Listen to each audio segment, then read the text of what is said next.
Compound. Clear है? अब pure covalent में जैसे example H2O, HNO2, HPO2, H3NO3, H3PO3, H2SO2, H2CO3, H2C2O4, ये सारे के सारे प्योर कोवैलेंट कंपाउंड हैं। और इस प्योर कोवैलेंट कंपाउंड से आप आयनिक कोवैलेंट कंपाउंड बनाने जा रहे हैं। तो अब जैसे देखिए H2O से कौन कौन सा वैरायटी का आयनिक कोवैलेंट कंपाउंड बनेगा, तो NaOH हो गया, CaOH2 हो गया, KLOH3 हो गया। अब जैसे HNO2 से आप बना सकते हैं NaNO2, KNO2, MgNO2, AlNO2, इतना बना सकते हैं। ठीक उसी तरह से HPO2 से आप बना सकते हैं NaPO2, KPO2, MgPO2, AlPO2।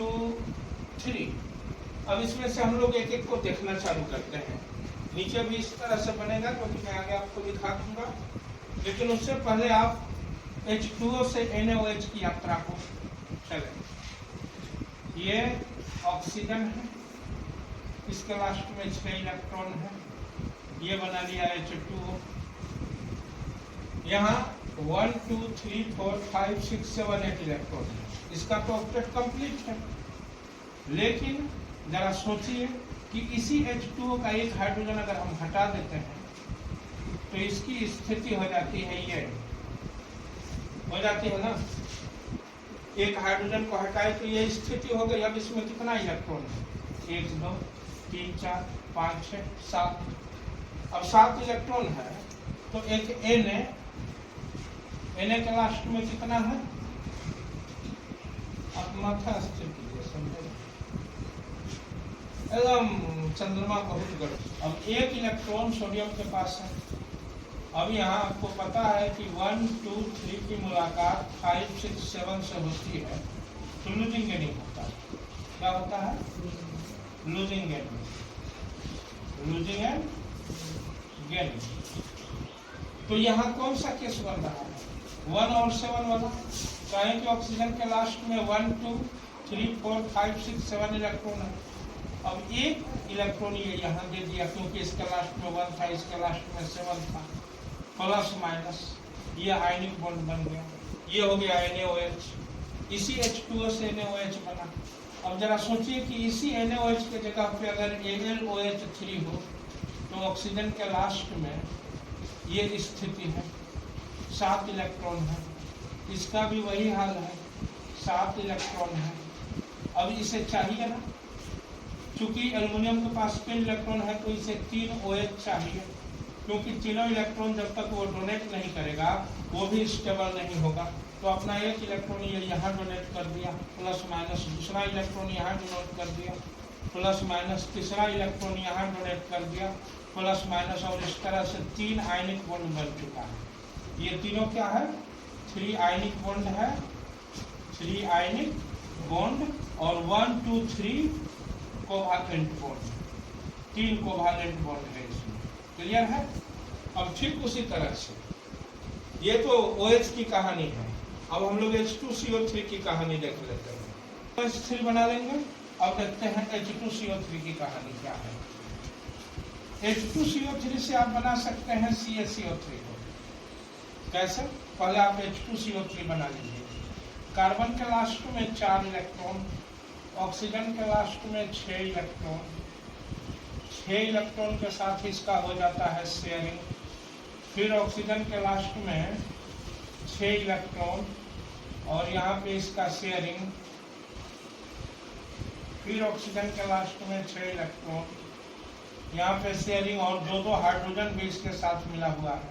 अब जरा सोचिए, हमें H2CO3 से CaCO3 फाइंड करना है तो पहले दोनों हाइड्रोजन को छुट्टी कीजिए।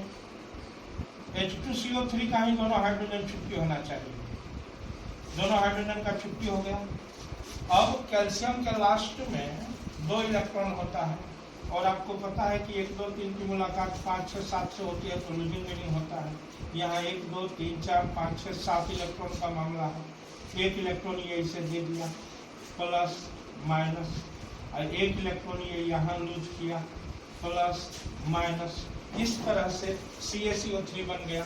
इसमें 2 आयनिक बॉन्ड है, 2 आयनिक बॉन्ड और 1 2 3 4 कोवालेंट बॉन्ड, और यह बन गया कैल्शियम कार्बोनेट यानी कि मार्बल यानी कि लाइम स्टोन का यह फार्मूला है।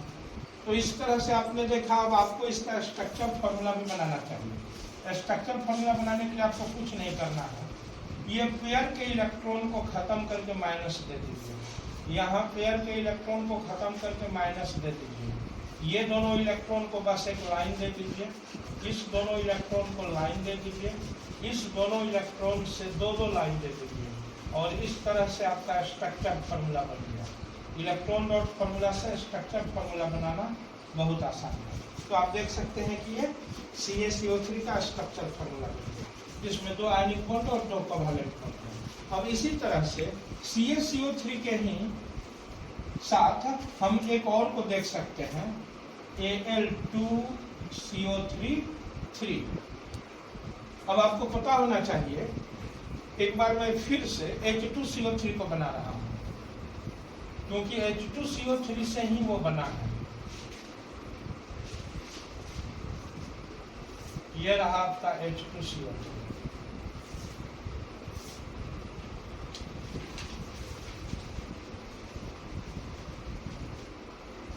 H2CO3 ये तो आपका H2CO3 रहा, लेकिन हमें H2CO3 नहीं बनाना है, हमें बनाना है Al2CO3। अब जरा सोचिए कि इसके हाइड्रोजन को आप छुट्टी दे दिए। अब इसे कितना इलेक्ट्रॉन की जरूरत है? 1 2 3 4 5 6, 1 2 3 4 5 6, और ये एक 7, यहाँ भी 1 2 3 4 5 6 7, और यहाँ भी 7। मामला है 3 और 7 वाला, लूजिंग गेनिंग होगा, क्योंकि एल्युमिनियम के लास्ट में 3 इलेक्ट्रॉन है, जिसमें से 1 इलेक्ट्रॉन ये यहाँ डोनेट कर दिया माइनस चार्ज प्लस चार्ज, दूसरा इलेक्ट्रॉन यहाँ डोनेट कर दिया माइनस चार्ज प्लस चार्ज। अब तीसरा इलेक्ट्रॉन कहाँ डोनेट करेगा? तो तीसरा इलेक्ट्रॉन को डोनेट करने के लिए एक और यही सेम सिस्टम यहाँ आ जाएगा। कार्बोनेट रेडिकल, हाइड्रोजन हटा हुआ कार्बोनेट आ गया। ये देखिए, इसमें ऑक्सीजन तो है, हाइड्रोजन का कहीं अता पता नहीं है। अभी ये 1 इलेक्ट्रॉन इसको दे दिया तो अब इसको टेंशन है, इसे चाहिए। इसके नीड को पूरा करने के लिए एक और एल्युमिनियम आ जाता है, जिसके लास्ट में 3 इलेक्ट्रॉन है। 1 इलेक्ट्रॉन ये यहाँ दे देता है। इस तरह से एक पॉजिटिव चार्ज हो गया, लेकिन फिर एल्युमिनियम के पास 2 इलेक्ट्रॉन है, और इस 2 इलेक्ट्रॉन को कवर करने के लिए फिर एक और CO3 आ गया। ये देखिए CO3।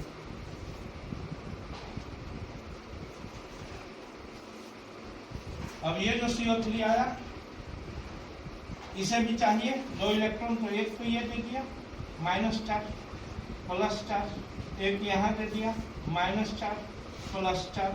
इस तरह से एल्युमिनियम के साइड से 1 2 3 4 5 6 आयनिक बॉन्ड बन चुका है।